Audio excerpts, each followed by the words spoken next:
जय जिनेन्द्र। क्या कभी ऐसा हो सकता है कि एक व्यक्ति जो जीवन भर भारी रत्नों को सजाता रहा हो, वह एक घटना के कारण अपने ही जीवन की दिशा बदल दे? आज हम सुनेंगे कौशाम्बी नगरी के प्रसिद्ध कलाकार अंगारक की अद्भुत कथा, जहाँ एक कीमती मणि के कारण उत्पन्न हुआ भ्रम उसे वैराग्य और आत्मज्ञान के मार्ग पर ले जाता है। यह कहानी हमें सिखाएगी कि सच्चा रत्न बाहर नहीं बल्कि हमारे भीतर है। तो आइए शुरू करते हैं एक अद्भुत वैराग्य की कहानी। कौशाम्बी नगरी में एक प्रसिद्ध कलाकार था। उसका नाम अंगारक था। वह अत्यंत कुशल कलाकार होने के साथ ही धर्म का प्रेमी और उदार भी था। कला के साथ इन दो गुणों के कारण उसकी प्रतिष्ठा में चार चांद लग गए थे। उसका मुख्यतः कार्य आभूषणों में कीमती हीरा, माणिक, मोती जड़ना था और इस कार्य में वह अत्यधिक दक्ष था। कीमती रत्नों से वह अपने जीवन को अनेक बार अलंकृत कर चुका था, परंतु रत्नत्रय रूपी रत्नों से अपनी आत्मा को अभी तक अलंकृत नहीं कर पाया था।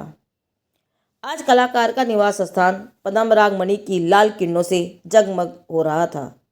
उस पद्म मणि के सामने नजर जमाकर वह विचार कर रहा था, इस कीमती मणि को आभूषण में किस प्रकार जड़ना चाहिए, क्योंकि यह कोई साधारण रत्न नहीं है।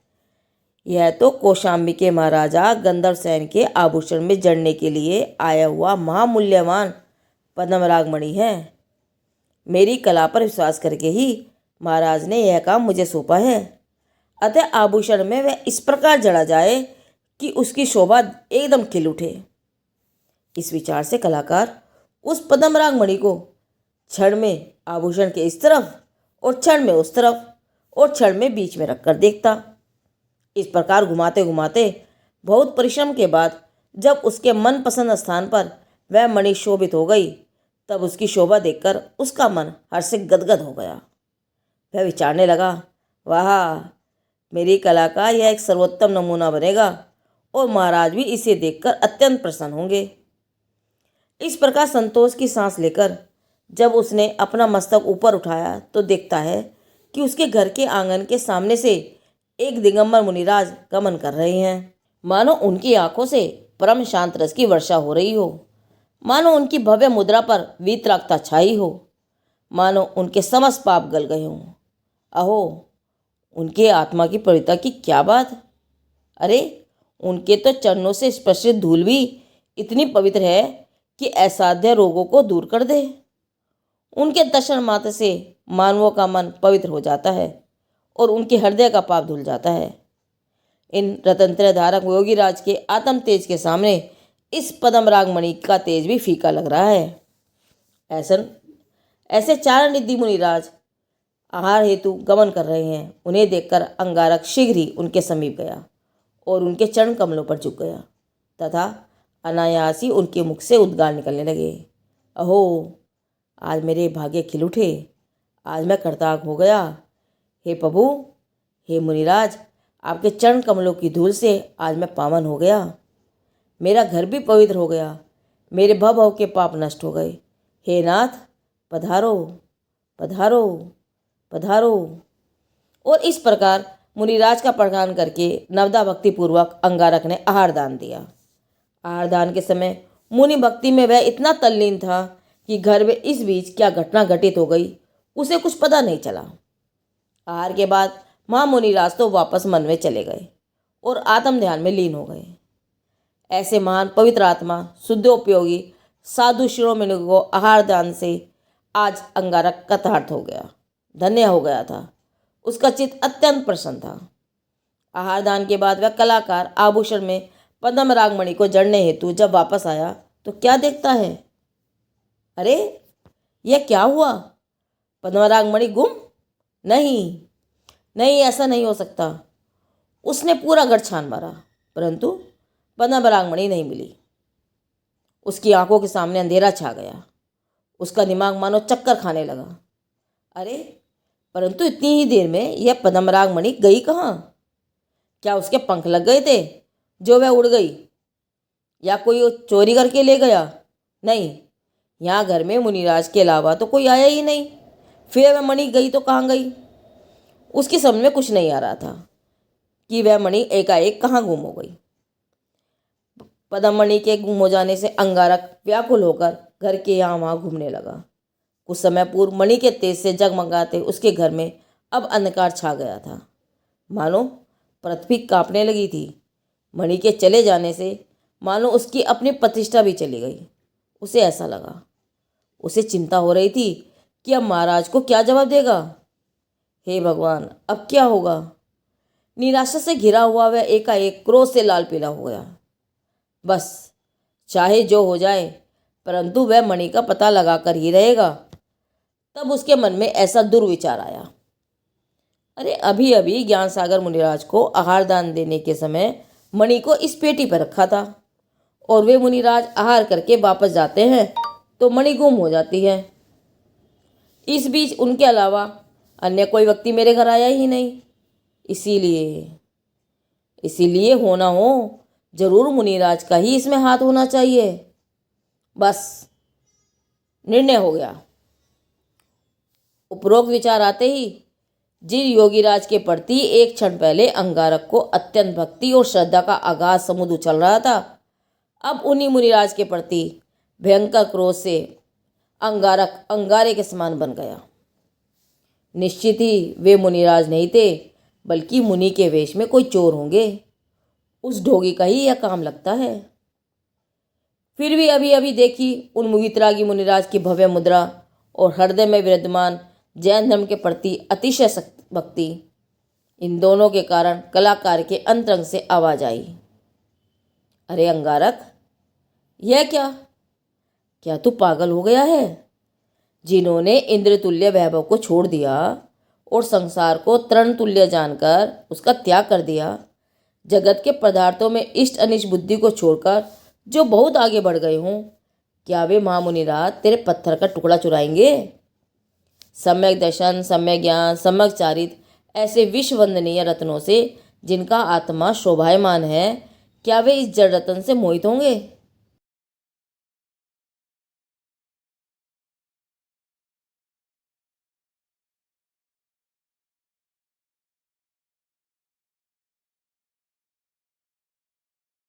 अरे जिन्होंने स्वयं आत्मा में स्थित चैतन्य मणि प्राप्त कर लिया है, वे इस अचेतन मणि का क्या करेंगे? क्षण मात्र के लिए तो उसे विचार आया, परंतु जब मणि का ध्यान आया तो फिर उसके चित्त में प्रश्न उठा, यदि मुनिराज ने उसे नहीं चुराया तो वह गई कहाँ? मणि के मोह में पागलवत होकर उसने अंत में यह निश्चय किया, नहीं, वे कोई मुनि नहीं अपितु मायावी हैं, और उनका ही यह काला काम है। इस ठग मायावी ने मंत्रादिक के प्रभाव से मणि चुराकर कहीं छिपा दिया होगा, परंतु मुझसे बचकर वह जाएगा कहाँ? मुनि वेश में रहकर ऐसा काम करता है, उसे तो मैं ऐसी शिक्षा दूंगा कि जिंदगी भर याद रखेगा। चाहे जहाँ से हो मैं उसे पकड़ कर लाऊंगा। ऐसा दृढ़ निश्चय करके क्रोध से अत्यंत उत्तेजित होकर कलाकार अंगारक ने मुनि को खोजने के लिए उपवन की ओर तेजी से गमन किया। उधर एकांत शांत उपवन में श्री ज्ञान सागर महाराज आत्म ध्यान में निमग्न हैं। वे जगत के माया जाल से बहुत दूर, संसार के विषम वातावरण से पार और परम अनंत सुख में सिद्ध भगवंतों के एकदम पास रह रहे हैं। अनंत सुख में आत्मा के ध्यान में वे संपूर्णतः एकाग्र होते जा रहे हैं। तभी क्रोध से आग बबूला होता हुआ अंगारक हाथ में लाठी लेकर मुनिराज को ढूंढते हुए दौड़ता हुआ आ रहा है, और ध्यानस्थ मुनिराज को दूर से देखते ही वह गरजा, अरे पाखंडी, जल्दी बोल, बता मेरी मणि कहाँ है? परंतु जवाब कौन दे? मुनिराज तो ध्यानस्थ हैं। यद्यपि वे मुनिराज अवधि ज्ञानी थे, तथापि स्वरूप से बाहर आकर जब अवधि ज्ञान का उपयोग करें तब बताएं, लेकिन वे तो आत्म साधना में लीन थे। उन्हें मौन देखकर अंगारक का क्रोध और अधिक बढ़ गया और उसने कहा, अरे धूर्त, दिन दहाड़े चोरी करके अब ढोंग करता है। तू यह मत समझना कि मैं तुझे ऐसे ही छोड़ दूंगा। जल्दी बता, कहाँ है मेरी मणि? परंतु यहाँ वीतरागी मुनिराज की क्षमा रूपी ढाल के सामने क्रूर वचन रूपी बाण कोई असर नहीं कर सके। मुनिराज तो अडिग रूप से आत्म साधना में लीन है। जब अंगारक ने देखा कि उसके क्रूर वचनों का भी मुनिराज पर कोई असर नहीं हो रहा है, तो उसने सोचा अवश्य ही इसने मेरी मणि को कहीं छुपा दिया है, इसीलिए यह अब मौन है। बोल, सीधे सीधे मेरी मणि देता है या नहीं, या इसका स्वाद चखाऊं। और ऐसा कहकर उसने मुनिराज पर वार करने के लिए लाठी उठाई। अरे, कुछ समय पूर्व ही जिनके पावन चरणों में जो श्रद्धापूर्वक अपना सिर झुका रहा था, उनके सिर पर अब प्रहार करने को वही तैयार हो गया है। हाय, जीव के परिणामों की कितनी विचित्रता है और भावों का कैसा परिवर्तन। मुनिराज तो नहीं बोले तो सो नहीं बोले, और ध्यान से भी नहीं डिगे तो नहीं डिगे। जब अंगारक ने ऊपर उठाई लकड़ी से वार करने के लिए उसे नीचे किया, तो वह लकड़ी उन तक पहुंचने से पहले ही डाल पे बैठे मोर के कंठ पर लगी, और तभी करुण चित्कार के साथ मोर के कंठ से कोई चमकीली सी वस्तु जमीन पर गिर पड़ी। अरे, यह क्या? यह तो वही पद्मराग मणि है। उसी के लाल लाल प्रकाश से पृथ्वी जगमग होने लगी, मानो मुनिराज की रक्षा होने से, उनका उपसर्ग दूर होने से खुशी में आनंद से हंस रही हो। अंगारक तो इस मणि को देखकर आश्चर्यचकित ही रह गया। उसकी आंखों के सामने फिर से अंधेरा छा गया। लकड़ी हाथ में ही रह गई और धड़ाम से उसका शरीर मुनिराज के चरणों में गिर पड़ा। पद्मराग मुनि के गुम हो जाने का रहस्य अब एकदम स्पष्ट हो गया था, और वह कलाकार अपने अविचारी कृत्य के कारण पश्चाताप के सागर में अचेत होकर पड़ा था। ध्यानस्थ मुनिराज को तो बाहर क्या हो रहा है उनको कुछ पता नहीं था। जब श्री मुनिराज ने नमो सिद्धाणम कह के ध्यान पूरा किया और आंखें खोली, तब देखा कि कुछ समय पूर्व का यह अंगारक यहाँ चरणों में पश्चाताप के कारण सिसक कर रो रहा है, और एक और पद्मराग मणि धूल हो रही है। थोड़ी दूर पर लकड़ी पड़ी है। ऊपर डाल पर बैठा मोर मणि की ओर टकटकी लगाकर देख रहा है। मुनिराज को सारी स्थिति समझते देर नहीं लगी। उन्होंने अंगारक को आश्वासन देते हुए माँ करुणा के साथ कहा, हे वत्स अंगारक, दुखी मत हो, सोच विचार छोड़ दे। इज्जत और लक्ष्मी का मोह ऐसा ही है जो जीव को अविचारी बनाता है। भाई, जो होना था सो हो गया, अब शोक करना छोड़ दे और अपना आत्महित साधने के लिए तत्पर हो। पश्चाताप की अग्नि में जलते हुए अंगारक के हृदय में मुनिराज के वचनों ने अमृत का सिंचन किया। उसने हाथ जोड़कर मुनिराज से निवेदन किया, प्रभु, मुझे क्षमा करो। मोह से अंधा होकर मैंने अत्यंत घृणास्पद कार्य किया है। क्रोध से मैं अविचारी बन गया था। प्रभु, मुझे क्षमा करके इस भयंकर पाप से मेरा उद्धार करो। हे नाथ, आपके आहार दान के समय मैंने इस मणि को पेटी के ऊपर रख दिया था, और उसी समय ऊपर बैठा यह मोर भी हमारे घर में घुस गया था। उस चमकती मणि को खाने की वस्तु समझकर गटक गया था, परंतु वह मणि भाग्यवश उसके गले में ही अटक गई। लेकिन मैंने बिना देखे बिना विचारे आप पर शंका की, आप पर प्रहार करने के लकड़ी उठाई, परंतु प्रभु, सद्भाग्य से वह मोर आपके पीछे पीछे ही यहाँ आकर इस वृक्ष पर बैठ गया था, और मेरे द्वारा आपको मारने के लिए लकड़ी उठाने पर उसके गले पर लकड़ी लगी और गले में से वह मणि नीचे गिर पड़ी। इस प्रकार आपकी रक्षा हो गई और मोर के प्राण भी बच गए, और मेरे इन पापी हाथों से एक वीतरागी योगी की हिंसा होते होते बच गई। यह सब बोलते बोलते पश्चाताप का भाव होने से अंगारक के पाप मानो पानी पानी होकर आंखों में से अश्रुधारा के रूप में बाहर निकल रहे थे। थोड़ी देर तक चुप बैठकर उसने पुनः मुनिराज से कहा, प्रभु, हे प्रभु, आपकी अमृतमयी वचनों से आज मैंने नया जीवन प्राप्त किया है। नाथ, इस पाप में संसार से उद्धार करो। बस अभी मुझे निर्गंथ मुनि दीक्षा प्रदान करो और मेरा कल्याण करो। तब मुनिराज ने कहा, हे बंधु, तेरा भाव उत्तम है, परंतु उसके पहले इस पद्मराग मणि को ले जाकर राजा को वापस करके आओ। प्रभु, इस पद्म मणि को छूने में भी अब मेरा हाथ कांपता है। बस ऐसा समझ कि इस मणि के निमित्त से ही आज तेरे भावों में यह महान परिवर्तन हुआ है। अंगारक ने कांपते हाथों से मणि को उठाया और मुनिराज के चरणों में नमस्कार करके राजदरबार की तरफ चला। राज दरबार में महाराजा अपने मंत्री परिषद के साथ किसी विषय पर चर्चा कर रहे थे। इतने में ही कलाकार अंगारक ने वहां पहुंचकर कहा, लीजिए महाराज, आप यह पद्मराग मणि। अंगारक ने कांपते हाथों से मणि महाराज को सौंप दी। मणि को जैसा का तैसा वापस ला पाकर महाराज ने विस्मय पूछा, क्यों कलाकार, इस मणि को वापस क्यों कर रहे हो? राजन, इस मणि को आभूषण में जड़ने का काम मुझसे नहीं हो सकता। अरे क्या कहते हो अंगारक, यदि तुम्हारे जैसा कुशल कलाकार यह काम नहीं कर सकता तो अन्य कौन कर सकेगा? राजन, ऐसे मणि रत्नों को जड़ जड़कर अनेक आभूषणों को तो मैंने शोभा दिलाई और इसी में सारी जिंदगी समाप्त कर दी, परंतु सम्यक दर्शन, सम्यक ज्ञान, सम्यक चारित्र रूपी रत्नों से मैंने अपनी आत्मा को आज तक आभूषित नहीं किया। महाराज, अब तो जीवन में इन रत्नों को जड़कर उससे आत्मा की शोभा बढ़ाना है। कलाकार को आज अचानक क्या हो गया, यह जब राजा को समझ में नहीं आया तब राजा ने अंगारक से पूछा, लेकिन कलाकार, आखिर क्या बात हो गई, यह तो बताओ। तब अंगारक बोला, राजन, आपके इस मणि के निमित्त से आज एक ऐसी घटना घट गई है जिसका वृत्तांत कहना मेरे लिए संभव नहीं है, परंतु इतना अवश्य है कि इस मणि को आभूषण में जड़ने से मुझे जो पुरस्कार मिलता उससे भी विशेष अनंत पुरस्कार आज मुझे मिल गया है। राजन, अब मैं रत्नतय मणि से अपने आत्मा को आभूषित करने के लिए गुरु के चरणों में जा रहा हूँ, परंतु मेरी इस मणि को जड़ने का काम तो पूरा कर दो।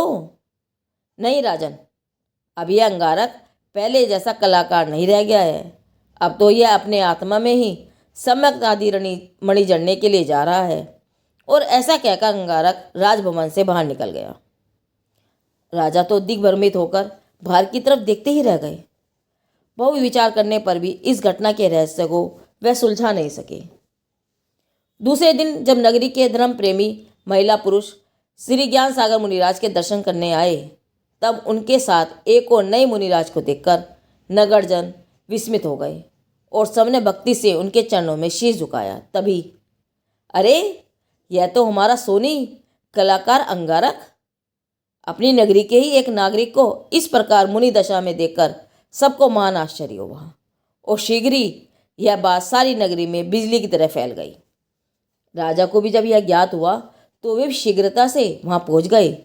मुनिराज की वंदना आदि करके राजा ने पूछा, प्रभु, कल का कलाकार आज अचानक अध्यात्म योगी बन गया है, इसमें क्या रहस्य है? यह सब जानने के लिए हम अत्यंत आतुर हो रहे हैं। श्री ज्ञान सागर मुनिराज ने मणि के गुम होने और मिलने की कहानी विस्तार के साथ बताकर इस रहस्य का उद्घाटन किया और कहा, राजन, अब इसने अपनी आत्मा में सम्यक दर्शन, सम्यक ज्ञान और सम्यक चारित्र रूपी 3 रत्नों को जड़ लिया है। इन तीनों चैतन्य मणियों के प्रकाश से इसका आत्मा जगमग जगमग कर रहा है और इसका मोह अंधकार नष्ट हो गया है। अब वह जड़ पत्थरों का कलाकार न होकर चैतन्य मणियों का कलाकार बन गया है। कलाकार की रोमांचक कथा सुनकर राजा और प्रजा अत्यंत विस्मित और हर्षित हुए। सबने एक स्वर में रत्नतय कलाकार की जय, अंगारक कलाकार की जय, श्री ज्ञान सागर मुनिराज की जय इत्यादि प्रकार से जय जयकार करके आकाश गुंजायमान कर दिया। तत्पश्चात राजा ने उसी पद्मराग मणि के द्वारा अंगारक मुनि के चरणों की पूजा अर्चना की। कलाकार ने जिस मणि को वापस कर दिया था वही मणि फिर से उनके ही चरणों में जगमगा रही थी। यह अत्यंत आनंद का दृश्य देखकर मोर भी आनंद की टंकार देने लगा और अपने पंखों को फैलाकर नाचने लगा। अहो, धन्य है अंगारक मुनिराज।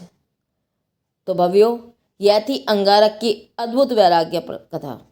इस कहानी से हमें यह सीख मिलती है कि क्रोध और मोह हमें अंधा बना देते हैं, लेकिन सत्य का प्रकाश हमें आत्म कल्याण के मार्ग पर ले जाता है।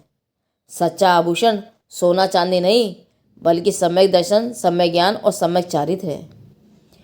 यदि यह आपको अच्छी लगी हो तो वीडियो को लाइक करें, शेयर करें और चैनल को सब्सक्राइब करना ना भूलें। और ऐसी ही कथाओं के लिए आगमवाणी से जुड़े रहें। यह कथानक बोधि समाधि निधान से लिया गया है, जिसके संपादक देवेंद्र कुमार जैन जी हैं। जिनदेव की वाणी आगम वाणी।